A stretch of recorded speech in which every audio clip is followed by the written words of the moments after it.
Če ljubiš in če si ljubljen, ponovadi nimaš kaj zelo zapovedati, si samo srečen. Če pa nisi ne eno, ne drugo, pa lahko o tem govoriš po moje ure in ure.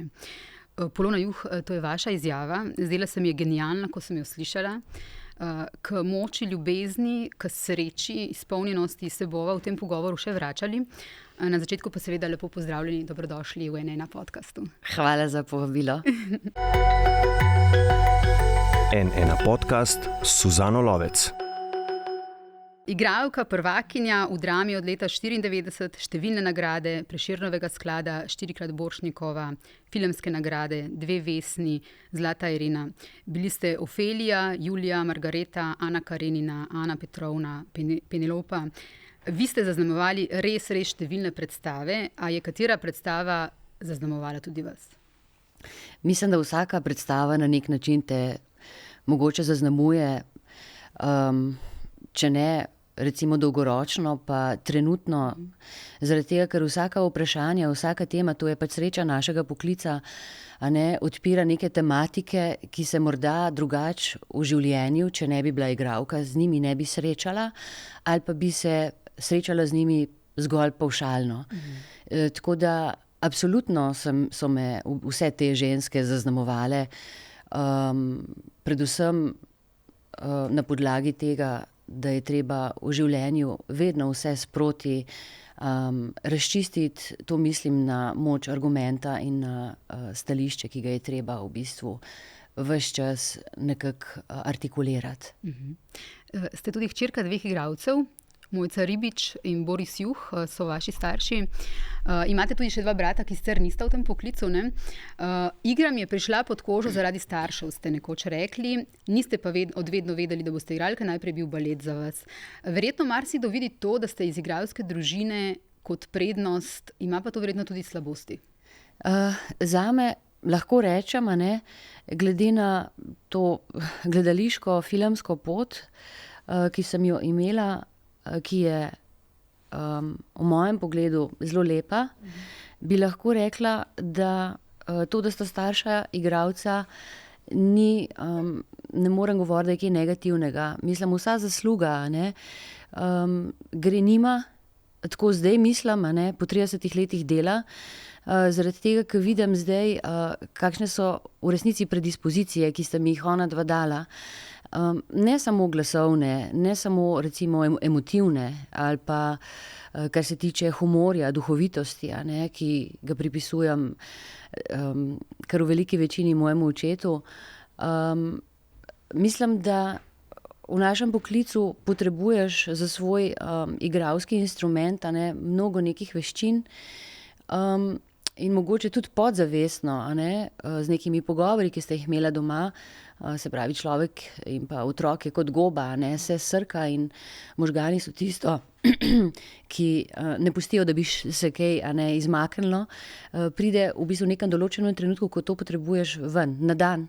Torej, neskončno sem jima hvaležna tudi za njuno kritiko, ki sta mi v bistvu prizgojila neko samo refleksijo, ki je v našem poklicu, se mi zdi, ena najpomembnejših stvari, da samega sebe znaš nekako pod nekim drobnogledom zagledati, da bi potem lahko morda kdaj ustvaril kaj lepega in novega. Rekli ste nekoč, da je v bistvu se je treba, da še vedno niste čisto vajeni kritike, ampak da se je treba jo sprejeti, tudi to zunanjo kritiko, se čez njo prebiti in iz nje črpati v bistvu stvari za naprej. In tudi velikokrat omenjate samo kritiko, da se vam zdi to izjemno potrebno pri rasti. Ja, mislim, da na nek način, ne mislim tega, da se sliši fanatično, ampak mislim, da je v nekih določenih trenutkih pri umetnosti treba biti tudi neusmiljen do samega sebe.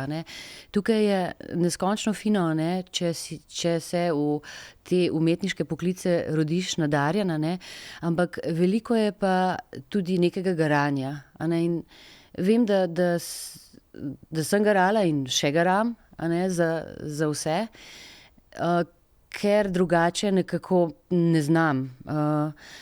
In se mi zdi, da samo na podlagi tega mislim, da lahko odkriješ pri sebi ali pa v gledališču umetnosti morda kaj novega, da se ti v bistvu z nekim garanjem, ko preideš neko pot matematično odpre neko polje improvizacije, znotraj katere se odpira domišljijski svet, ki je tako zelo potreben za umetnost in za znanost.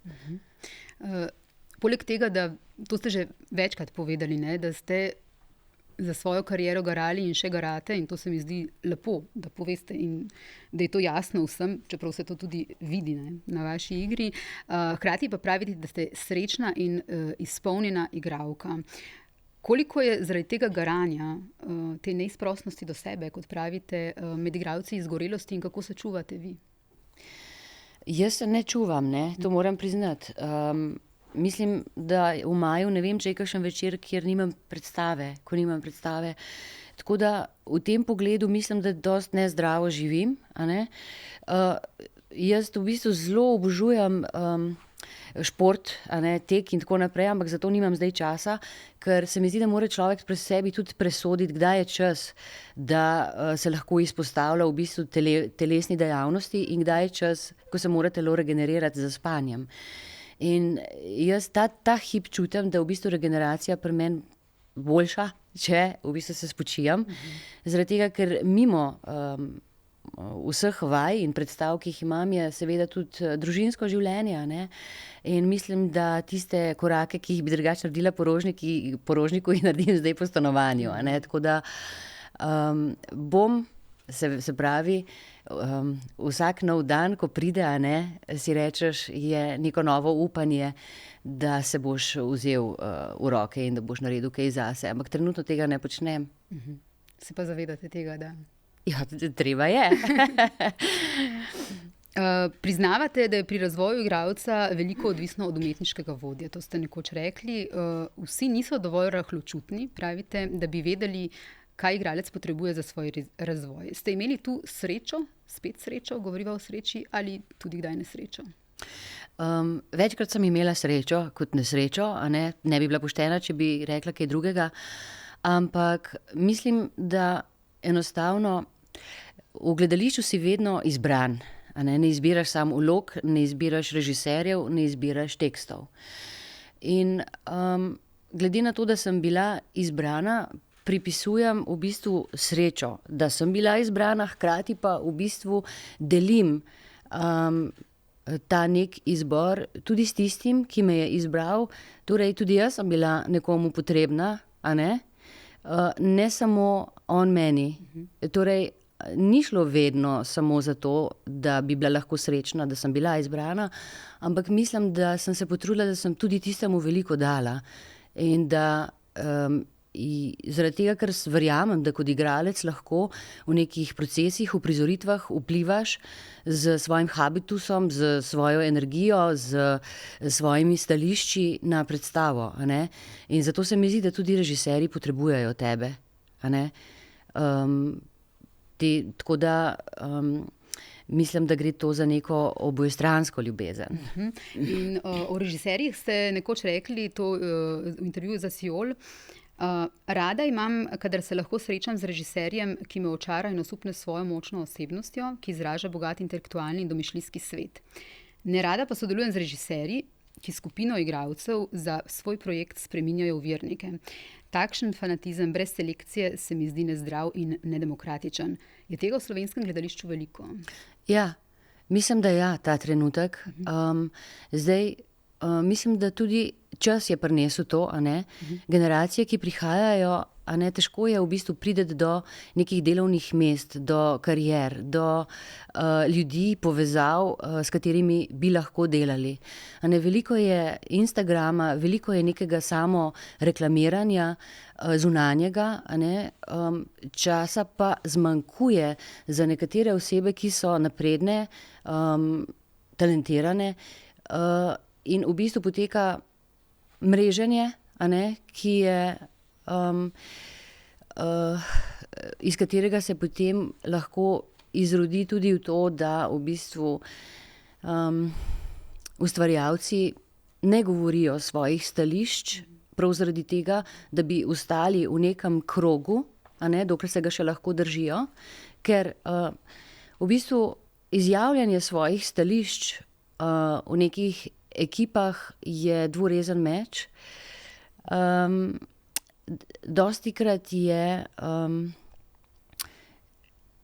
če ni neke hvale v teh stališčih, če ni spodbujanja, če je v bistvu kritično, mislim, da se v glavne generacije bojijo tega, da bi si zaprli s tem vrata. Jaz sem vedno mislila nasprotno, da v bistvu, če nekdo ne razume mojega stališča, oziroma če govorim nekaj, kar je zelo logično in je prav in vsi vidimo, da je tako, potem v bistvu si s takim človekom ne želim sodelovati, zaradi tega, ker s takim človekom tudi nekaj lepega ne morem ustvariti. Ker če jaz sama na odru pravzaprav ne morem stati za svojimi stališči za predstavo, potem se mi zdi, da tudi ne pride do identifikacije pri publiki z mano, da me ne more začutiti. Zato je to tako zelo pomembno, da se sproti rešuje. Vse, kar se tiče stališč, problematike, ideologij, eksistencializma, osebnih vprašanj, družbeno-političnih vprašanj, vse to je treba na licu mesta preizprašati, zaradi tega, ker se gledalec nikoli ne sme v tem pogledu počutiti deplasiranega, ponižanega, zaradi tega, ker ne gre za to, da on ne bi razumel, ampak jaz dostikrat mislim, da mi nekaj nismo dovolj dobro izpostavili. Govorite tukaj o neki načelni iskrenosti, o tem, da v bistvu je v tem procesu ustvarjanja potrebna neka iskrenost, ki jo nekateri sprejmejo, verjetno hvaležno, večina ljudi pa iskrenosti v resnici ne mara, čeprav vsi ljudje pravijo, da imajo radi iskrene ljudi.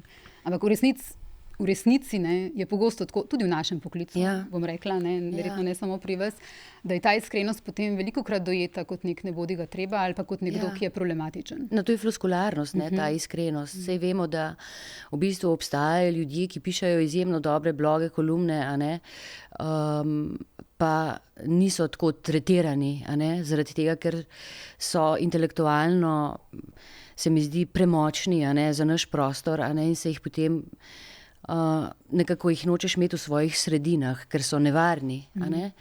In tako je tudi v našem poklicu, se pravi, stremi naša družba predvsem k neki sivini.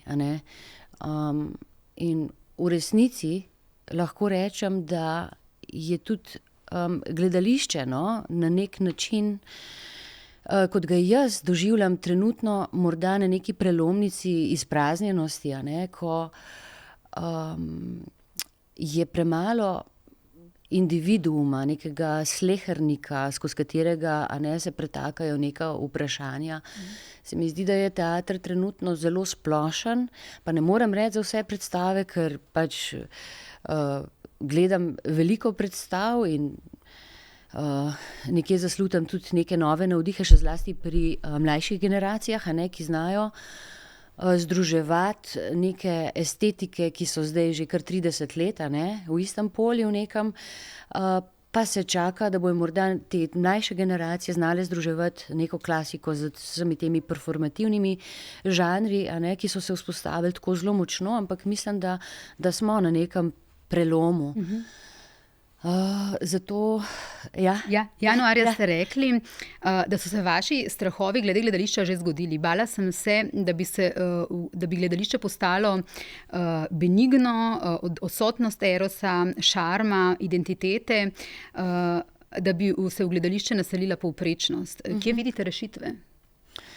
Ja, kako bi rekla, prej sem že rekla, da ne moreš si sam izbirati, zato pa sva z partnerjem Sašem Tabakovičem, sva pred 3 leti začela razmišljati, da bi res nekaj iz tega čistega poslanstva, ljubezni do gledališča poskušala ustvariti nekaj, kar naju zanima. In sva si dala za nalogo, kaj je pravzaprav tisto, kar mene ta hip zanima, pravim, morda ne več čez 2 leti.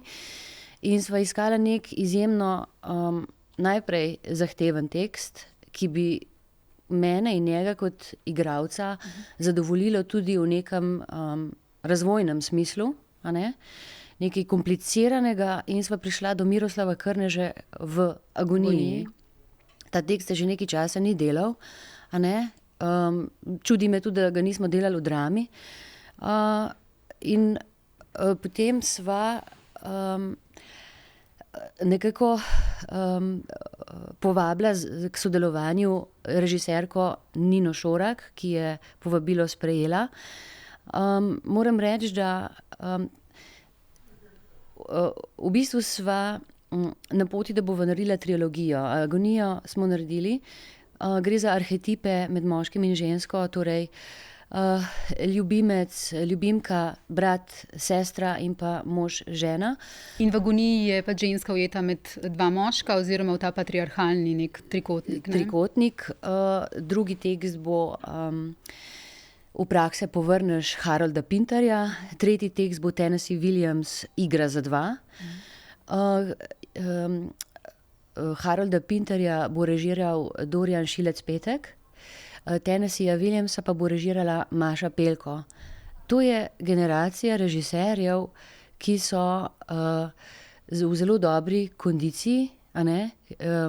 Midva s Sašem sva jih prepoznala kot zelo obetavne, perspektivne, pa morda v tem času jih drugi še niso, ampak mislim, da so zelo močne osebnosti v tem pogledu režiskam. Tako da moram reči, da zakaj Nina Šorak, ne? Zaradi tega, ker zdaj ta tekst Miroslav Krleža je klasičen tekst, ki je v resnici njegovo shemo zelo težko prebiti, a ne. Naj jo zanima, kako v današnjem času narediti sodobno predstavo v smislu realizma in naturalizma, da ne bi bilo zaprašeno, a ne. Se pravi, nuja je se vzpostavlja po prostoru, in tako sva prišla na idejo, da bi delali v Cimerteatru, Kammerspiel oziroma sobno gledališče, v neki veristični, v nekem avtentičnem prostoru, in so nam tukaj pomagali z Vilo Zlatico. V Ljubljani v Rožni dolini, ne? V Ljubljani v Rožni dolini. Prijavili smo se tudi na razpis na Molu, tako da je Mol je sofinancer. Nasproti pa nam je prišel Blaž Pršin kot mestni muzej in pa Andreja Richter, gospa, ki je direktorica Foruma slovanskih kultur. Brez njih to, a ne, se ne bi išlo.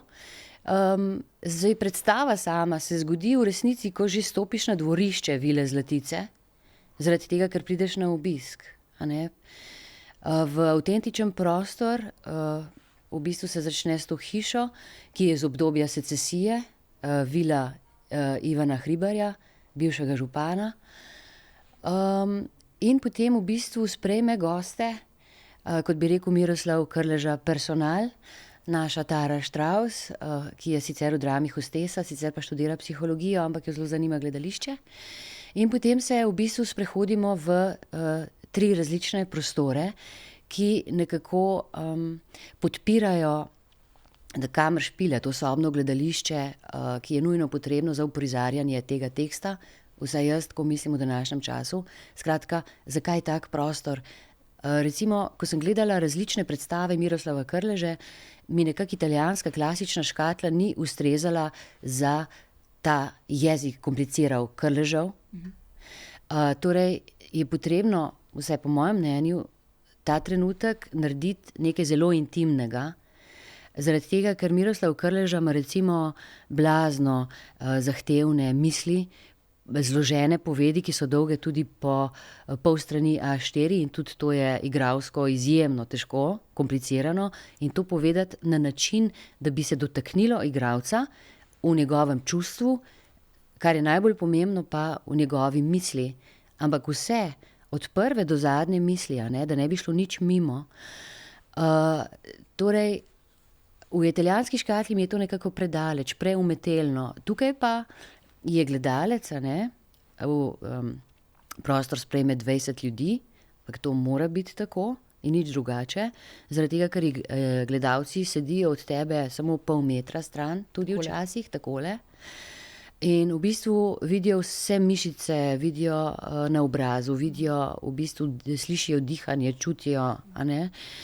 In v resnici smo z Nino Šorak tako nekako, ona se mi zdi, da je zelo inteligentno to povzela, a ne, kako stanja plasirati, kako se morajo neka stanja, a ne, in povedi nalagati, da bi na koncu ta Laurina agonija prišla res do tega izraza in da bi v bistvu publika doživela spet v gledališču tisto, kar je poslanstvo, ne, prvotno, grško, da bi prišlo do katarze, do očiščenja. Se pravi, nekaj popolnoma čistega, tisto, kar je v resnici za igralca najtežje. Zgleda preprosto, ampak ni. V bistvu naša predstava ni delala ne na efektih, ne na ekscesih, a ne tudi tekst je skoraj v celoti ohranjen, brez nekih invencij oziroma parafraziranja ali pa dodajanja kakšnega teksta. Ne, v bistvu biti pošten do tega in poskušati narediti sodobno predstavo na izjemno čist način, tisto, kar je v resnici, lahko kot igralka rečem, najtežje. Ampak tema od Miroslava Krleže je aktualna, ne? Tekst je bil napisan 100 let nazaj, obravnava pa v bistvu odnos, zakaj ta Laurina agonija tako huda, zaradi tega, ker na eni strani mož Lembah karta pije, ponareja menice, a ne, in je nezmožen za kakršenkoli dialog, a ne more se ločiti od njega, skratka stisnjena in razpeta je med dva moška, na drugi strani med križevca Ivana, ki enostavno v svojih povedih govori o nekih odprtih odnosih, odprtih zakonih, liberalnosti v svetu, na drugi strani pa ne zna nobene odgovornosti nositi, ko že Lembah umre, ko bi lahko v bistvu z Lauro zaživel. Skratka, njena agonija je v neki v neki pad poziciji, ko ne more res nič narediti, a ne. Gre za nek dialog tudi, a ne, po katerem ona hrepeni v tem moškem sistemu, v patriarhalnem sistemu, ki gre mimo nje, ki ga ne dobi. Skratka, že takrat je Miroslav Krleža preizpraševal feminizem, pozicijo ženske v družbi, njene, kako bi rekla, njenega hrepenenja po emancipiranju in njeni neemancipiranosti znotraj tega sistema in o mizoginiji in o nasilju nad njo, a ne, in v resnici ta avtentičnost prostora, kostumov in pa hkrati ta aktualna zgodba, ki nas vrne 100 let nazaj, pa hkrati v bistvu dobiš indigo za današnji čas, se mi zdi, da je izjemna lekcija za današnji čas. S Tabakovićem, kot ste povedali, pa kot gledalci vejo, vašim tudi zasebnim partnerjem načrtujete torej še 2 projekta, kot ste omenili. Verjetno o teh stvareh govorite veliko tudi doma. Vi izjemno lepo govorite o njem v svojih intervjujih. On izjemno lepo in spoštljivo govori o vas. Vi ste za njega rekli, da je emancipiran, nežen, senzibilen in da ste srečni, da ga imate nekoč. Koliko v bistvu je v takem odnosu, a ne, partnerskem, na vseh nivojih, očitno partnerskem, sploh lahko poklic ali pa nek poslovni del ločen od zasebnega? Koliko se pogovarjata doma? Ja, se veliko pogovarjava, kako pa češ drugače, a ne. Ko se ne pogovarjava samo o gledališču, ampak pač obožujeva, a ne, obadva tudi glasbo, umetnost na splošno in o vseh teh temah je ogromno za povedati. Vi tudi nastopate v spotih, ne, njegovega glasbenega projekta? Ja, tudi ja. Ja, Saša je v resnici končal srednjo glasbeno šolo, končal je harmoniko, dobro igra tudi klavir. Skratka, glasba ga je že od nekdaj zaznamovala in je v bistvu kar naprej, a ne, nekako spojen z glasbo, a ne. Glasba je v bistvu del tudi našega vsakdana in takrat, ko je bil koronski čas, se spomnim, da ko smo morali biti doma, je on začel delati to svojo glasbo. In potem sva snemala skupaj neke videospote, a ne, v okviru tega, kar si lahko takrat sploh naredil. In potem od tega se je pač razvil nek nov odnos, njegov z Polono Janežič, odlično, a ne, ustvarjalko, in skupaj zdaj v resnici ustvarjata, aranžirata te izvedbe, ki jih je on naredil med korono. Tako da mislim, da bosta imela tudi nek koncert kmalu, ampak zelo lepo sodelujeta, razumeta se, kar je najpomembnejše po mojem, razume njegovo glasbo, tako da jaz mislim, da bo iz tega spet nekaj lepega nastalo. In zdaj se preko Tabakovića vračava na ta moj začeten stavek vaš. Ne? Če ljubiš in če si ljubljen, ponavadi nimaš kaj zelo zapovedati, si samo srečen. Če pa nisi ne eno, ne drugo, pa lahko o tem govoriš po moje ure in ure. Ja. To ste vi rekli na, mislim, da Idea TV v enem intervjuju, Ja. ko so vas spraševali, oziroma na to starostno, da se mnogi ljudje obregnejo vajno starostno razliko. No, in ko sem to slišala, sem kar zajela sapo, tako v bistvu močen stavek je, ker v resnici je natanko tako, da srečni ljudje nimajo potrebe razlagati svetu, kako srečni so. Ja. Tisti, ki jim pa nekaj manjka, se pa radi vtikajo v ljubezni drugih in tako naprej. Kako pomembna je ljubezen za vas in na katerih nivojih vse jo najdete, kje jo vse najdete? O nivojih pač nisem razmišljala zdaj, na katerih nivojih jo najdem, ker jo imam. A ne? Tako, ker hotela sem reči, da socialna bitja smo, pogovarjamo se veliko o ljubezni in dostikrat recimo veš, kdaj komu manjka ljubezen, a ne? Še zlasti, če izvira v nekega okolja, kjer že od otroštva ni imel neke ljubezni, se pravi, kako je že ta pomembna, a ne? Da dobiš poljube, objeme, da v bistvu dobiš neko varnost, ne? Ker to, če se v otroštvu ne zgodi, potem nosiš to vse življenje z sabo in potem si izbiraš mogoče tudi napačne partnerje, ne? Moram reči, da dostikrat recimo pač rečejo ženske ali moški, da ne čutijo, mislim, se hočejo skozi pogovarjati, da nekaj ni v redu, da zakaj mi to pa to, zakaj ne dobim rož ali pa česa podobnega. Mislim, začnemo se pogovarjati, kadar nekaj ni v redu o banalnostih, a ne. Zato se mi zdi ena velika sreča, ko srečaš, a ne, človeka v življenju. In mislim, da za neke ženske lahko rečem v letih 40, a ne, je zelo težko najti nekega partnerja, ni pa nemogoče, kar poznam, a ne, eno svojo prijateljico, ki je najdla in se bo poročila zdaj in sem zelo vesela in srečna zanjo, da se to da. Skratka, ljubezen je, moram reči, recimo v najinih poklicih združljiva na nek način tudi zato, ker znava drug do drugega gojiti mogoče neko pazljivost in spoštovanje do tega, kdaj kdo več dela kot drugi. Se pravi, ti moraš človeka začutiti, a ne. Če je pač utrujen, a ne, ga pustiš pri miru. Če je utrujen, ga daš spat. A ne, mislim, to so ene stvari, ki jih ti moraš kot človek prepoznati in zaslutiti, a ne.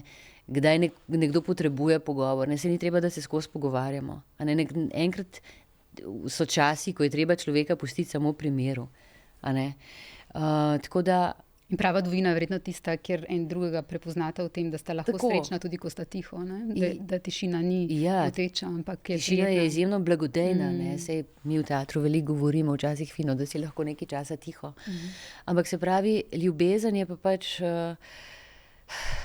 se pravi, ko imaš otroka, ne, je to tudi odnos, ljubezen v odnosu, ljubezen skupna v tem krogu z otrokom, a ne, ljubezen do, ne vem, do življenja, nasplošno, do vsega tistega, kar je lepo v našem življenju, kljub temu, da se skozi pritožujemo, ker se moramo, a ne.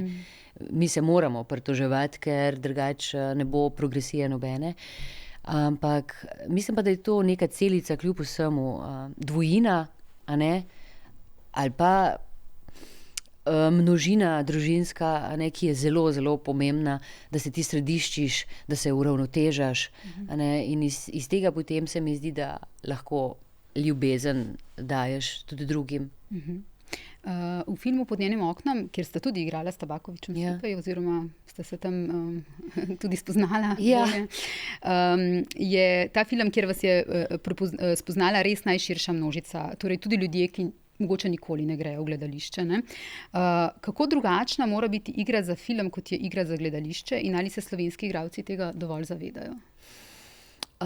Mislim, neka baza igre, a ne, kot neke osnove. Ali je otroška, ali je gledališka, ali je filmska, je neko polje, ki razpira domišljijo.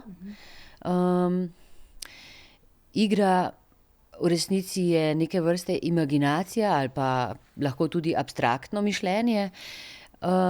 Profesionalna igra pa je zagotovo obvladovanje matjeja, pa je naj filmska ali pa gledališka. Se pravi, to je obrt, ki jo je treba obvladati,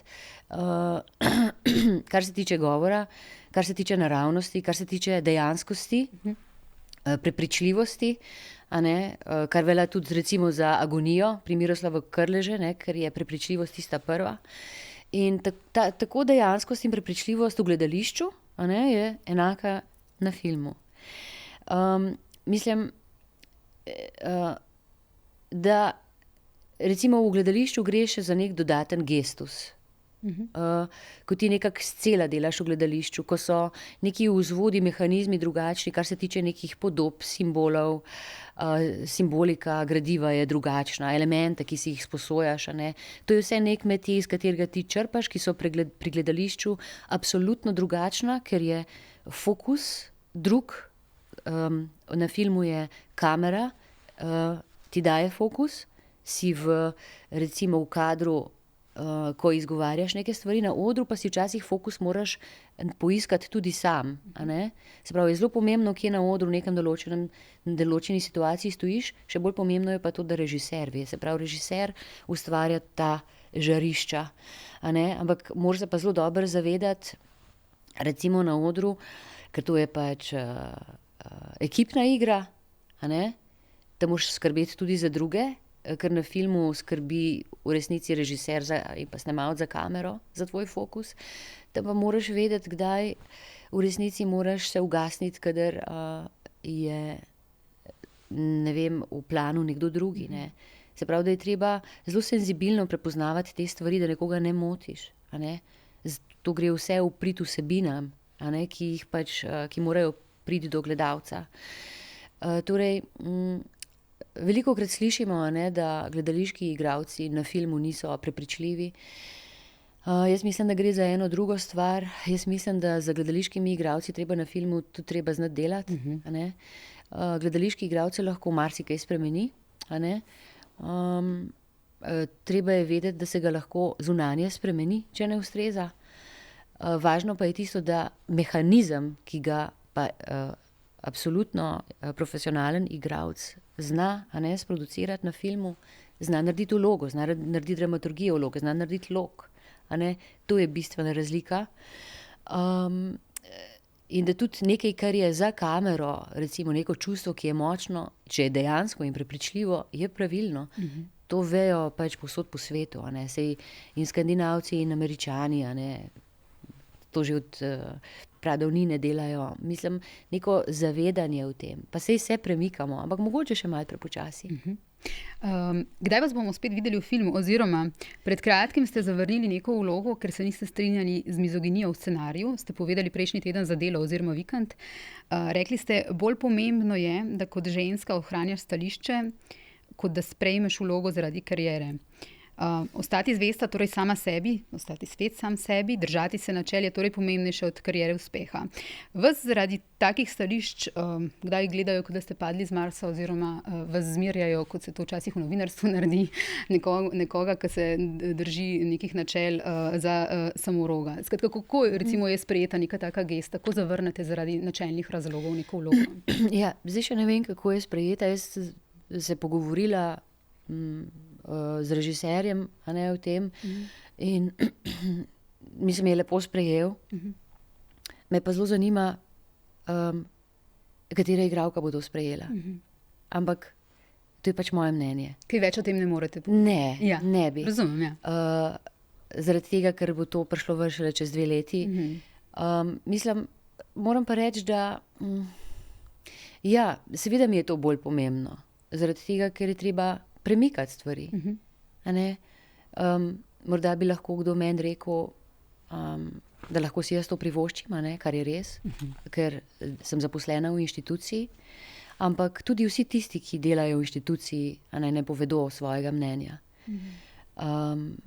Ja, dolgo časa že nisem snemala, želela bi si, ampak mislim, v našem poklicu se ne da nič na silo. Jaz mislim, da mora nekdo prepoznati, a ne o tebi, ali pa kaj napisati zate, ali pa te videti v nečem. Zaradi tega se tudi ne bi rada mrežila ali pa karkoli vzpostavljala. Ne bi. Mislim, ne razmišljam o tem. Bo prišel čas, bo prišla neka stvar. Mislim, želela bi si, ker je toliko nekih ženskih tem in po Evropi delajo igralke mojih let tako prelepe stvari, a ne. Tako da, mogoče pa bo kaj. Kar se pa tiče nekega stališča, a ne, kar se ženskih tem ali pa nasilja v družbi, se mi zdi, da moramo biti kar močne, a ne, v določenih trenutkih, ker to ni bila edina stvar, ki sem jo zavrnila. Zaradi istih razlogov? Zaradi istih razlogov. Pač bilo je... sem bila že v nekem precepu, ko bi morala delati v gledališču neko vlogo z nekim gospodom, ki je bil prijavljen na univerzo zaradi spolnega prestopništva, a ne, in sem v tistem momentu rekla, da ne morem paradirati po odru, a ne. Ni bilo dobro sprejeto. A ne, ta projekt se kasneje ni delal, zaradi tega, ker seveda iz univerze to potem se ni zartikuliralo nikamor naprej. Ampak jaz mislim, da sem naredila prav. Mislim pa, da bodo zamere pa dolge. Mislim, da kar doživljenjske, a ne. Ampak mi je vseeno. Ja, za svoje načela vedno človek plača ceno. Tako. In če je pripravljen plačati, v bistvu, če je sam s tabo s tem pomirjen, v bistvu to ni v bistvu neka kazen. Ne, to pač že s tem vedenjem narediš. Ne? Tako. Tudi sicer vi pogosto opozarjate na to, da je potrebno govoriti o mizoginiji, o seksizmu, tudi znotraj gledaliških krogov, ne, podpirati ženske. Velikokrat ste se na ta način izpostavili. Tudi lani ste v bistvu sodelovali, prebrali ste eno izkušnjo s spolnim nasiljem oziroma neke ženske za projekt Me Too, ne, jaz tudi slovenski. Tako da se vam zdi to izjemno pomembna tema, ne? Ja, izjemno se mi zdi podpirati tudi vsa gibanja, a ne. Pač nekje sem zasledila, da se je Me Too gibanje izrodilo, ampak se mi zdi, da v današnjem času žal ali pa pač še ne smemo razmišljati tako. Kakršnokoli gibanje v tem smislu se pojavi, a ne, moramo pač vedeti, ne samo ženske, vsi ljudje, a ne, sej moški feministi ali pa emancipirani moški niso nič drugega kot inteligentni in razumni moški, a ne. Edini pravi moški. Ja. In se mi zdi, da je treba to podpreti, zaradi tega, ker če se to ne dogaja meni ali pa vam, a ne pomeni, da se moji sosedi nekaj podobnega ne dogaja. In morda o izrojenosti ne moremo govoriti, zaradi tega, ker se pravzaprav še v tem stoletju nič ni iz teh gibanj pravzaprav dejansko rodilo, ne. Še čakamo na te premike. Je bolje, ampak pač vemo, da ni še to. Nismo tam. Dolga. Ja. Tako. Vrniva se gledališču. Ne verjamem v agitprop predstave, ste nekoč rekli, verjamem v vsakdanjo revolucijo. To ste rekli za en izvrsten intervju za Radio Televizijo Srbije. Kakšno revolucijo torej lahko naredi umetnost? Ja, jaz še vedno verjamem, da umetnost je pač tisti pravi kompas ali pa tisti najbolj pravi svet, ki lahko kljub temu dela revolucijo. Zaradi tega, ker je v umetnosti ne bi bila shranjena empatija, etos, etika, a ne. Kljub temu, da za kuliso tega dostikrat tudi ne stojijo, a ne, ljudje, ampak če pogledam nekako iz druge perspektive, pa se mi zdi, da nagovarja, a ne, da poskuša senzibilizirati ljudi, da ne bi prišlo da ne bi prišlo do revolucije, da ne bi potrebovali revolucije, ne, v tem smislu. Čeprav seveda tudi mislim, da v gledališče ali pa umetnost spremljajo ljudje, ki so že na nek način do neke mere senzibilizirani, ne. Se pravi, kako v bistvu privabiti neko publiko, ki pa bi morda njim kaj več lahko dala. Se pravi, revolucija sproti. Se pravi, različni karakteri smo. Ne? Nekateri, ko se nam nekaj zgodi, nek šok, ko bi morali odreagirati, pa je bistven za tisti trenutek, predvsem zate, kako se bo tvoje življenje naprej razvijalo, je treba odreagirati, je treba povedati, spet bom rekla svoje stališče, in podati moč argumenta, zakaj. Se pravi, ko se zgodi že neka revolucija splošna, se mi zdi, da je prepozno. In zakaj sem rekla, da agitpropa v tem trenutku ne maram? Zaradi tega, ker se mi zdi presplošen za današnji čas. Da ne vem, neko vojskovanje na odru, ali pa vsaj v teh oblikah, ki sem jih nazadnje videla, ali pa izgovarjanje nekih pamfletov ali pa pisanje transparentov, se mi zdi, da ni prava pot. Da se mi zdi, da je treba nekje drugje. Da nič ne da gledalcu, da gledalcu to nič ne pomeni. Tako se mi zdi. Vi ves čas povezujete, tudi v drugih intervjujih, moč gledališča s to senzibilizacijo. V tem vidite, če jaz prav razumem, moč gledališča oziroma to, kaj lahko revolucionarno spremeni pri človeku. Ja. Mislim, v resnici ta katarzis, ta neka bit gledališča, v resnici ti se soočaš samim seboj vedno v gledališču, z svojimi vprašanji, svojim konfliktom notranjim. Torej, jaz mislim, da ko si nekaj lahko potrdiš ali pa se nekaj vprašaš, si že naredil v bistvu del svoje revolucije. Saj gre za to nalaganje, saj od enega dneva verjetno to samo ne bo prišlo do nekih bistvenih sprememb. Do spremembe lahko pride šele, ko, tako kot bi rekel dr. David Zupančič, se vtiskuje dovolj nekih informacij podzavestno, pa se jih ti ne zavedaš, potem po nekem določenem trenutku pride do odločitve ali pa do izuma v znanosti ali pa do nekega spoznanja. Mislim, osmišljevati in v bistvu raziskovati in analizirati naše življenje se mi zdi pač bistveno v tej galaksiji, kjer smo. Nekoč ste tudi rekli, da je pomembno to, kaj se dogaja po predstavi, da v bistvu ta povratek k sebi po neki premieri, recimo, da vas ne pripelje v samodestrukcijo.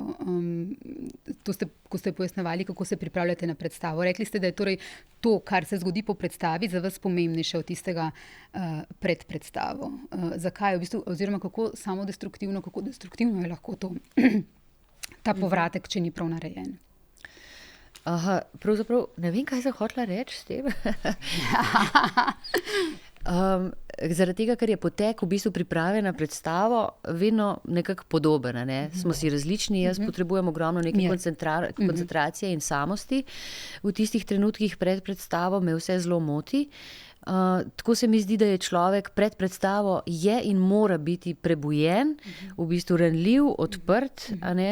In takrat se mi zdi, da vsak hrup je preglasen, vse je nekako moteče lahko. Zdaj pa glede na to, da se soočam velikokrat z resnejšimi temami, z resnejšimi dramami, kjer sem abonirana, jaz sama zase rečem tako že na v bistvu neka dramaturgijo loka, kjer so vloge zelo emotivno izčrpavajoče. In če je to iz dneva v dan, to je neko resnično čustvo. To ni, v bistvu, jaz ne delam z distanco, ker me to ne zanima. In v resnici je to lahko, pa mogoče, ne vem, ni pa zdravo, to bi hotela reči. Ker ta pogojni refleks usvojiš že na vajah, vsaj jaz ga usvojim na vajah, da lahko to naredim potem na predstavah, ampak zdravo pa vsekakor ni, ker je v bistvu to stres za telo. Ampak jaz se tolažim s tem, da je gledališče zame pozitiven stres. Da ga nikoli ne jemljem kot neko presijo, kot nekaj, kar moram, ampak vedno, ko pridem v gledališče, se mi zgodi nekaj lepega in neka zahvala za to, da lahko počnem tisto, kar za kar se mi zdi, da je bilo zame narejeno v življenju. No. In ravno k eni taki izjemno težki predstavi prihajava zdaj. Torej v aktualni predstavi še vedno Alice, režiser je Matjaž Zupančič, igrate pa Alice Howland, ugledno profesorico, lingvistko, profesorico z oddelka za kognitivno nevroznanost, ki zgodnja Alzheimerjeva bolezen spremeni življenje. Režiser Zupančič je o tem rekel, smrt ni nujno najslabša novica, obstajajo tudi slabše. Torej to, kaj se dogaja z nekom, ki pri polni zavesti dojame, da so mu nenadoma nepričakovano sredi nekega dinamičnega, aktivnega življenja se pričeli razpadati možgani oziroma da pozablja, da izgublja spomin, da izgublja na en način tudi sam sebe, da ga izgubljajo tudi drugi. Ja. Smrt torej ni nujno najslabša novica, obstajajo tudi slabše in pogosto prav vi igrate te vloge, te osebe, ki jih doleti ta usoda, strašnejša od smrti. Torej, nekaj ste že o tem rekli, o tej katarzi. Je torej to za človeka lahko obremenjujoče in hkrati katarzično? Ja. Igrati takega človeka? Zdaj, ko razmišljam o tej hudi temi, Alzheimerjevi bolezni, ki je najpogostejši vzrok za demenco, pod sindromom demence pa se skrivajo različna obolenja od človeka do človeka. To sem že povedala, se mi zdi v enem intervjuju, pa bom še enkrat, da mi je v resnici težko govoriti o nekem izzivu, ker se mi zdi ta odgovornost, ki jo čutim do ljudi, ki ta hip živijo v krogu svojih družin s to boleznijo, da bi bilo to, ne vem, da izziv ni prava beseda, prej odgovornost. Se pravi, odgovornost tudi do tega, kako nekako didaktično uprizoriti pravilno vsa stanja. Ampak moram še se vrniti nazaj na ta stavek, ki ga je izgovoril Matjaž Zupančič, da smrt ni najhujša stvar, zaradi tega, ker gre tukaj za v bistvu izginjanje, poanta Alzheimerjeve bolezni je izginjanje, praznjenje v bistvu našega duha, našega habitusa, našega etosa, našega humanizma, intelekta, v bistvu vse tisto, kar ustvarja našo civilizacijo. Se pravi, te ni več. In ta poteka in pa to spoznanje, Alice Howland, se pravi lingvistka, kar je najstrašnejše, kar se lahko enemu lingvistu zgodi, ki se ukvarja z jezikom, govorom, da izgublja besede, da izgublja povezave, da izgublja v bistvu sposobnost za komunikacijo z ljudmi, da pride do v bistvu trenutka, ko izvedi diagnozo, da ima zgodnji zagon Alzheimerjeve bolezni, to se zgodi pri 48, pa ta razpon traja do 64. Da v bistvu kot nek zelo inteligenten, intelektualen človek vidi svoj propad že vnaprej in zato reče tudi v enem stavku, zakaj nimam raka. Če bi imela raka, bi se lahko vsaj z nečim borila, ljudje bi me podpirali in se poslovila od ljudi, od otrok, katere ne bo več mogla spremljati. Ne bo več, se pravi, da v bistvu, kaj je tisto, kar nas tudi ohranja pri življenju, je dostojanstvo, ki ga pa s to boleznijo vsekakor izgubiš. Tako da jaz sem se osebno ukvarjala predvsem z nekimi stanji, pri katerih mi je zelo pomagal Matjaž Zupančič, pa vsi kolegi, ker čim se ti v ekipi začneš pogovarjati o takšni težki temi, kot je ta, spoznaš, da ker to je še vedno stigmatizirana, tabuizirana tema, ne pogovarjamo se o tem. Ja. Tukaj je pa prišlo do tega, da smo se in potem v bistvu spoznaš, da veliko tvojih ožjih sodelavcev ta hip doživlja to z nekom v svojem sorodstvu. Torej, se pravi, vse te izkušnje, ki sem jih tam lahko delila, poleg strokovne literature in pa predavanja doktorja Davida Zupančiča, sem se bolj naslonila na svojo staro mamo, ki je tudi imela starostno demenco, čeprav je doživela 104 leta. In predvsem njen odziv na svet, njen pogled, na njeno izgubljanje. Vse to, recimo, se mi je vrnil spomin na njo, ker sem se veliko z njo družila, ker smo bili zelo povezani. In se spomnim tudi enega trenutka, ki je bil srhljiv zame. ko je bil še Bela, moj sin majhen, sva se igrala enkrat na tleh in je ona gledala in je bilo prvi hip, ko me ni prepoznala in mi je rekla gospa. In mislim, da to mi pač Saša mi je povedal, kako sem odreagirala, da sem v bistvu nekaj časa, da sem se nasmehnila, potem se nekaj časa še igrala, potem se je pa v bistvu samo ulilo. To je bil ta hip te groze, odhajanja, njenega izginjanja. Tako da sem vedela, kje sem takrat. In tudi tukaj v tej igri se v bistvu drama prelomi, se mi zdi, na trenutku, ko ona prvič ne prepozna svoje hčerke. Ja. Do tam jo spremljamo kot njen propad, njena tragedija, žalostni smo zanjo. Ja. V trenutku, ko ona svojo hčerko ne prepozna, ko jo naslovi kot gospo, tam v bistvu pade vsa ta teža na svojce. Tako. Se pravi, ta predstava se mi zdi, da je oziroma igra je izjemno dobro napisana, ker enako pomembno, kot je zasnovana ta bolezen pri Alice Howland, enako močno se odraža tudi na okolici, se pravi na otrocih in pa na možu.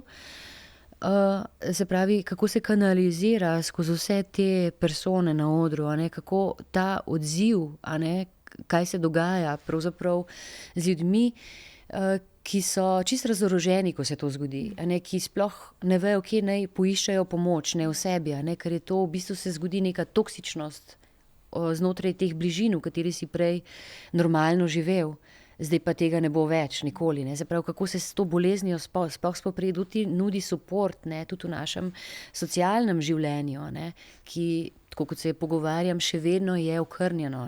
Še vedno ljudje ne dobijo te oskrbe na domu dovolj dobre, ni dovolj sredstev, vedno se v bistvu začne ta procedura, ko ne veš, a je tvoj bližnji v domu dobro varovan, a se dobro skrbi za njega, a ima dost nežnosti, pogovora, varnosti in tako naprej. Tisto, kar je bistveno, ker ljudje z Alzheimerjem v malo kasnejših fazah so zelo primarni, zelo so ranjeni, ranljivi, ampak neverjetno pa čutijo v bistvu pogovor, skrb, tudi če ne govorijo, komunicirajo veliko.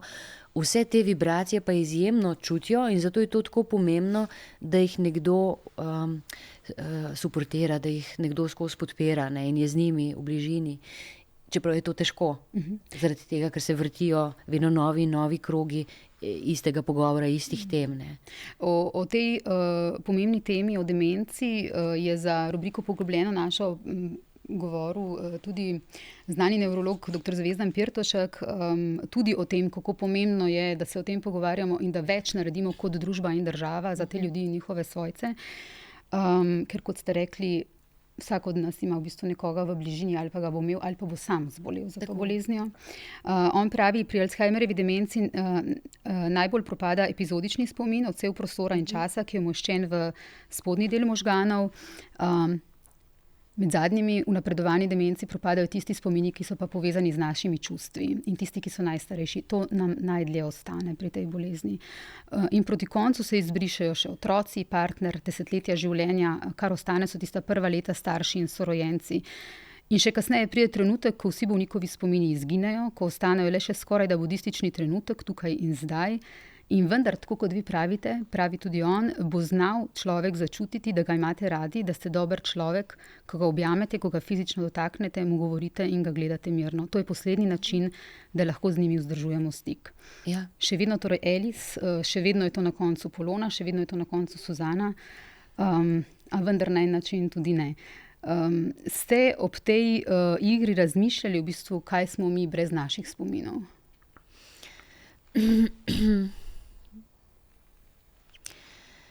Ja, seveda odgovor bi bil malo preproščen, če rečem, da enostavno nič. Še ne morem reči, da tudi rastlina, ki vegetira, ne bi mogla reči. Spomin je izjemno pomemben in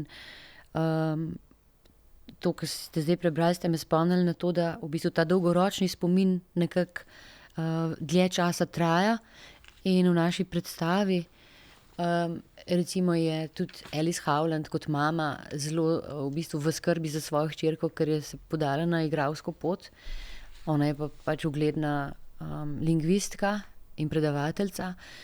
In nekako se ti zdi na začetku predstave, da večje simpatije goji do sina, ki mu je pač na nek način kot advokatu uspelo. Ampak potem na koncu se pa to tako izkristalizira, da ko pa res ni več tega čustvenega spomina, te zaznave več, da pride pa podzavest se izlušči in vzpostavi popolnoma drugačen odnos do sina, ki enostavno je apartna do njega. Se pravi, pride neko spoznanje ven, ne izkristalizira se nekaj, kar je v resnici ona prej čutila, do hčere pa je izjemno ljubeča na koncu. Ne. Da se v bistvu te stvari podzavest na nek čuden način, ne, v tej primarnosti pol pač pride ven. A ne neka resnica se pojavi, ki jo prej mogoče človek leta in leta skrival. Tudi Goran Vojnović, ko sem pred časom imela z njim intervju in je o demenci pisal v romanu Figa med drugim, pravi, da jo je doživel prek svoje babice, videl je, kako je boleče, to ne le za njo, ampak tudi, kot pravite, tudi vi, tudi za njeno bližnjo okolico. Zaradi demence je odšla veliko pred svojo smrtjo. Torej, v bistvu človek odide, čeprav je še vedno tam in tukaj je ta tragika te bolezni za vse okrog tega človeka. Ne. Kako ste se učili igrati to izgubo? Rekli ste predvsem preko svoje babice, ko ste se spomnili, na kak način v bistvu ste jo takrat videli. Ne? Ja. Ampak so tukaj bile kakšne posebne tehnike še? Mislim, tako kot za vse druge vloge, a ne, mislim, kot igralka lahko preberem veliko strokovne literature, a ne, še posebej recimo v tem primeru, ko gre za nevrološko bolezen. Lahko veliko v bistvu srkam vase od drugih pripovedi, ampak na vse zadnje, a ne, bo pa se lahko gledalec nekako identificiral z našo zgodbo in z Alice Howland, samo če bom jaz to v bistvu naredila popolnoma po svoje. A ne, če bi jaz preveč sledila literaturi ali pa njenemu primeru, mislim, da to ne bi bilo prepričljivo in dejansko, ampak bilo bi narobe, tako bom rekla, zaradi tega, ker realnosti, a ne, ker je pač gledališče umetnost, se ne da dobesedno prenašati na oder. In tam je vedno pomembna neke vrste mera, neke vrste uvid v svojo lastno psiho in telo, kako tvoj duh bi odreagiral. Se pravi, da sem se jaz predvsem ukvarjala z nekim razvojem tega stanja. Na začetku, kot čez eno zelo zdravo žensko, kako čist pomalem, a ne, se začnejo te neke napake, ki jih mogoče okolica še ne registrira. Pa potem, ko se v bistvu te odmiki neki čudni začnejo v prostoru in času, a ne, ko nekako pogled nekako zazeva navzven, ker gleda vase, ker se izgublja. A ne, to težko obrazložim, ampak nekako, recimo, sej to ne gre kar tako, kako bi rekla, ta stanja je treba kar naprej v bistvu iskati, ne, znova in znova in znova, zaradi tega, ker jih ne moreš jih kar ponavljati, ker morajo biti vedno tudi ta stanja, ki so pasivna, morajo biti živa. A ne, zaradi tega, ker tako se mi zdi pri teh ljudeh, da tako so nekako budni, bdijo, ampak kot da jih ni, kot da v resnici so v neki drugi galaksiji, reagirajo z zamikom, ta reakcijski čas je drugačen, potem odreagirajo spontano preveč primarno. Torej, vse tako, kot bi jaz odreagirala iz mojega življenja primarno, se tudi mi v vsakdanjem življenju zelo primarno odreagiramo. Še posebej, kadar izvemo kakšno slabo novico, zelo primarno odreagiraš. Kaj? Ne rečeš v bistvu tako, ni nič sofisticiranega tle. Brez filtra. Brez filtra, ja. K lanski predstavi Penelopijada bi se še z vami vrnila. Režiserka Livia Pandur, besedilo Margaret Atwood, čeprav govori o antiki, izjemno aktualna tudi ta predstava, vračava se k tem temam, predvsem zaradi nasilja nad ženskami, preizpraševanjem vloge ženske in tudi te konkretne ženske, s tem, da je obrnila njeno zgodbo, da je dala glas. Vi rečete tam, ko sem umrla, so me spremenili v zgodbo, žal ne takšno, kot bi si jo želela slišati. Tudi mi vsi smo po smrti v bistvu le še zgodba, ki jo nekdo pripoveduje. Novica v medijih, mogoče za koga bolj znanega. Kako resnično našo zgodbo nosijo naprej, pa le tisti, ki nas res poznajo, res imajo radi, ki so nam blizu, ki nas ljubijo, ne pa širša javnost. Kako se razlikuje mogoče ta podoba tudi že za časa življenja, kako recimo je drugačna Polona Juh od javne podobe Polone Juh? V resnici, če bi rekla, da sem ves čas enaka od otroštva do zdaj, ne bi bilo res. Zaradi tega, ker z vsemi stvarmi, ki sem se ukvarjala, so me vzpostavljale na različne načine in mi veliko dale, me veliko naučile. Torej, to, kar sem zdaj, sem najbolj jaz, bi rekla. Kar pa je to neka zunanja javna podoba, se tudi sama velikokrat sprašujem. Nekaj je ime, ki pač drugim zazveni drugače kot meni, ker se poznam iz kroga svoje družine. Mi ta javna podoba, ne vem, je zelo pomembna. Predvsem iz stališča nekega dostojanstva, ki ga človek nosi seboj, iz nekega rezervoarja, kaj v resnici si v življenju naredil in zakaj se zavzemaš. To mislim, da je za družbo zelo pomembno, kaj obelodaniš, z vsako predstavo, to tudi pritiče neki javni podobi. In mislim, da se na te javne podobe, če govorimo o množini, lahko marsikdo nasloni, ker sam nima prilike, da bi lahko izgovoril, se pravi, da zastopaš to javno podobo lahko v mnogih trenutkih tudi nekoga drugega, ki je v tistem trenutku pač ranljiv in nima te moči kot ti, recimo, da lahko nekaj poveš in izraziš. Kaj si me vprašala? Še nekaj v zvezi s tem vprašanjem. Ja, kako se javna podoba Polone Juh razlikuje od Polone Juh, če se kdaj sprašujete o tem? Ker v bistvu ta zgodba o Penelopi, kot jo slišimo, je drugačna. Ona ves čas poudarja, niste vedeli. Ja, mislim, takole bom rekla, zaradi tega, ker Penelopa je kljub vsemu imela malo drugo ozadje. Je bila ta čakajoča žena, ja, zelo zanimivo, javna podoba. Tako kot reče recimo na začetku Penelopa, zdaj, ko sem mrtva, vem vse. Pa reče, da v resnici ne ve vsega, da prepoznava samo nekaj pol resnic, še po smrti. Se pravi, govori o medijih, da kako v resnici se zinterpretira lahko vsakega človeka na vse možne načine.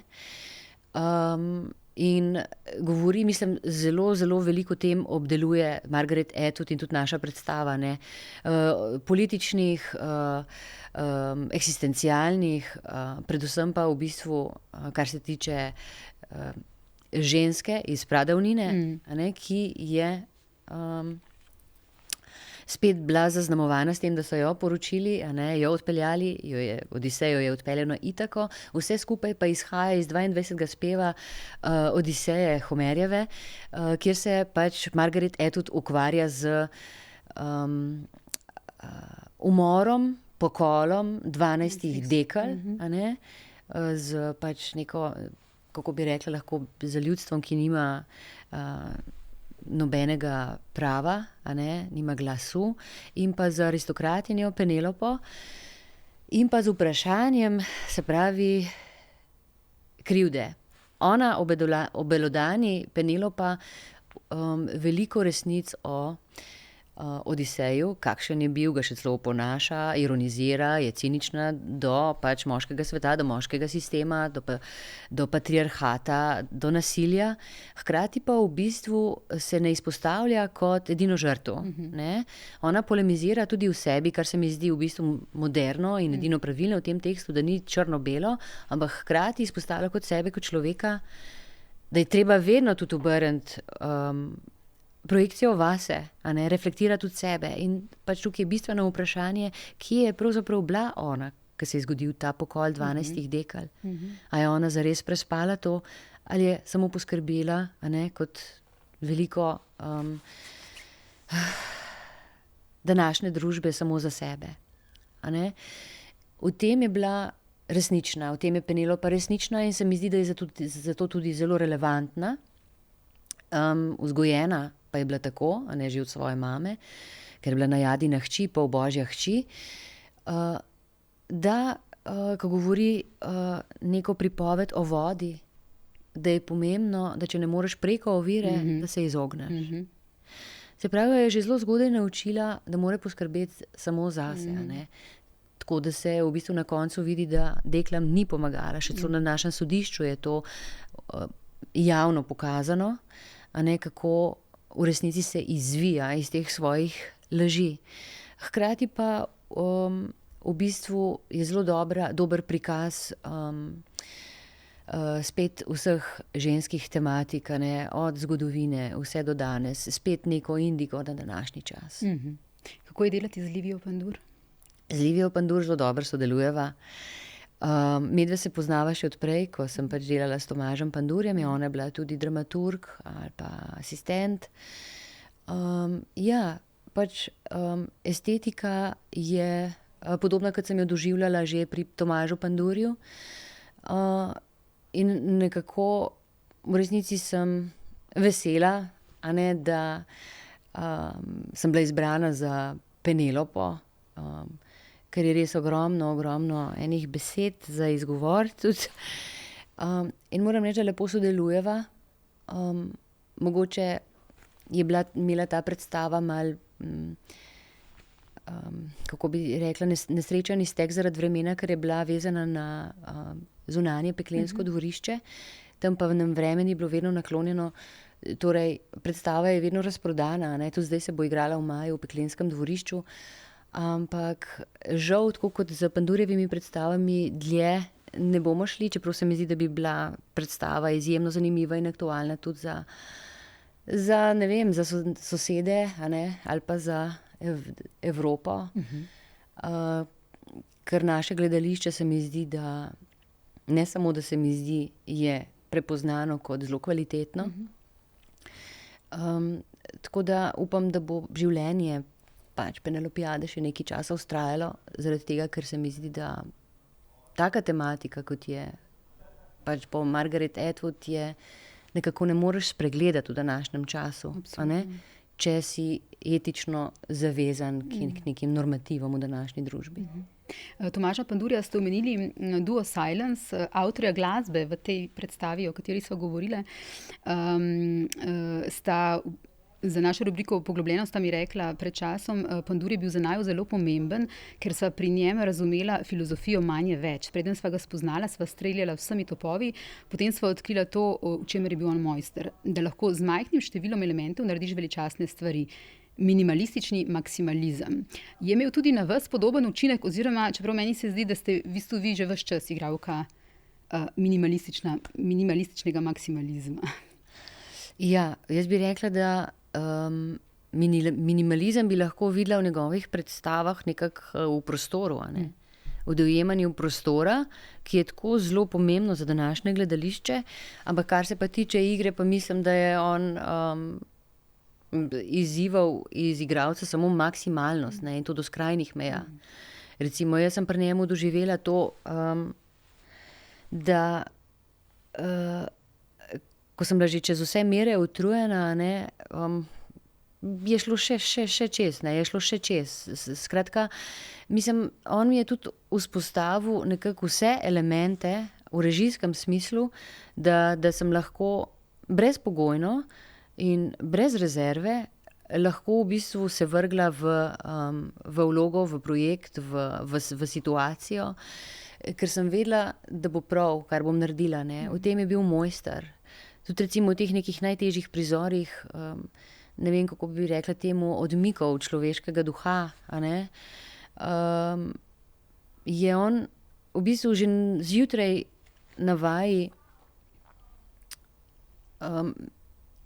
mi je rekel, da bova zvečer to delala. A ne? Tako da imel je nek lep pristop do igralca, a ne? Da sem vedela, da bo ta priprava nekako čez dan potekala, ko bom morala nekako iz sebe ta odmik pokazati. Nekako tako je neko pripravo dobro mi naredil, sploh tega ne znam povedati. Tako vzpostavljal je nek magičen, transcendentalen svet, a ne, svet, polje metafizičnosti, ki je meni v bistvu zelo blizu, v katerem se zelo znajdem in ki ga v gledališču v resnici iščem. Zato sva bila tudi tako zelo povezana. In tudi Livija, a ne, zelo raziskuje v tej smeri. Tako da moram reči, da je velik izziv bilo z njim delati, a ne. Mislim, da gledališki svet blazno pogreša njegovo persono, ker je bil, ne vem, tudi v produkcijskem smislu, v nekih velikih predstavah, ki jih ni lahko narediti, a ne, je bil izjemen. In pri nas zelo premalo cenjen, a ne. Mislim pa, da vsi tisti ljudje, ne, ki so zgradili od njega nek zid ali pa obroč, kako bi rekla temu, da mogoče, če bi naredil en korak do njih, da bi takoj spremenili mnenje, ne, zaradi tega, ker je bil res izjemen. To se sploh ne da opisati z besedami, kako je on prišel pripravljen na vajo, kaj je izžareval iz sebe, kako v bistvu jaz kot igralka to cenim, to pripravljenost, a ne. Ne samo, da kar naprej nekaj improviziraš, a ne, in potem si režiserji zberejo, a ne. Včasih je to produktivno, včasih ni produktivno, ampak on je pa bil pripravljen na tak način, da si imel vedno še ogromno prostora improvizacijskega, toliko, kar si sicer smeš imeti zaradi okolice, ki so pa tvoji soigralci, a ne. Eno mogoče bolj bizarno vprašanje, ampak vendarle pridemo k zadnjemu vprašanju. In kot Penelopa in kot Alice, recimo, zajočete, a ne. Na kak način igralec tehnično to izvede? Je to v bistvu čustvo, ko sprožite solze? Zelo se jih vidi, a ne, med predstavama. Je to čustvo, ki to naredi? Ali je to nekaj tehničnega, kar se človek lahko nauči z neko tehniko? Ne. Jaz vem, da sem delala na akademiji, smo v bistvu po Stanislavskem, a ne, delali, da si vzameš nek substitut in potem v bistvu si to prekličeš. Potem smo delali po šoli Strasberga oziroma Stele Adler, da so to neke tehnikalije, a ne. Recimo, jaz v to ne verjamem. Jaz verjamem samo v moj princip, v moj način, kako v bistvu do tega pride. Jaz v bistvu vzpostavljam že znotraj vloge, v bistvu vse te vzvode na tak način, da ko me situacija, se pravi vživljanja, pripelje do tega momenta, da se to zgodi v resnici. Ne uporabljam nobenih tehnik in verjamem samo v to. Verjamem tudi zato, ker se mi zdi, da samo na ta način, da lahko emocijo sprožaš pri publiki. Z vsemi tehnikalijami se mi zdi, da ni ta pravega rezultata, če lahko temu tako rečem. Moram reči, da sem slišala tudi od, ne vem, nekaterih igralskih osebnosti, ki pravijo, da ne verjamejo igralkam na odru, ki jočejo, ne. Kako, na kak način jim ne verjamejo? To ne vem, to je treba njih vprašati, a ne. Moram reči, da vem, da sem bila verjetno mišljena s tem jaz, a ne. Ampak vem pa, da ta igralka tega ne zna. To je vse, kar lahko rečem. A ne? In mislim, da ni to, da zdaj na odru ne bomo jokali, zato mora jokati publika v dvorani, se popolnoma strinjam. Se strinjam, ampak to ne pomeni, da jaz na odru zaradi tega ne bom jokala, če me situacija do tega privede. Skratka, če sem vas prav razumela, bom zelo laično povedala, vi to iz sebe naredite, Ja. ker se tako poistovetite v bistvu s tem čustvom. Samo tako. Ok, hvala lepa. Hvala. Še zadnje vprašanje. Rekli ste, da januarja ste to rekli, da v 30 letih vašega dela vas noben režiser ni povprašal, kaj želite igrati. Tako kot ste prej rekli, mogoče na začetku najinega pogovora, vedno ste izbrani, a ne igralci, ne izbirate običajno in v 30 letih vas nihče od režiserjev ni povprašal, kaj pa bi želeli naslednjo stvar igrati. Tako da vas jaz zdaj vprašam, kaj pa je naslednja stvar, ki bi jo želeli igrati in ali vas je od januarja do zdaj kdo potem že povprašal, kaj si želite? V bistvu to izjavo ste verjetno slišali na predstavi Gibanje, Tako. kjer nam je režiser Juš Zidar dal za nalogo, da naredimo neke svoje monologe iz svojega osebnega življenja in to je v bistvu resnica, kar sem povedala, da me v 30 letih noben umetniški vodja ni vprašal, kaj bi si jaz želela. A ne? Meni bi se pa zdela taka gesta že zaradi vseh let in izkušenj in nagrad, mogoče samo kot vprašanje neka etična gesta. A ne? Ampak tega ni. Zato pa sva tudi z Sašem prišla na misel, da bi mogoče pa sama lahko se nekaj spomnila lepega. Tako da v tem smislu je zadoščeno. Ampak moram pa reči, da ja, me je vprašala potem intendantka, me je vprašala. Zdaj pa, kaj bomo pa videli, a ne? Okay.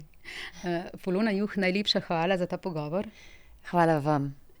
Hvala tudi vsem gledalcem in gledalkam, poslušalcem in poslušalkam. To je bil še en podcast. Zelo kmalu se spet vidimo.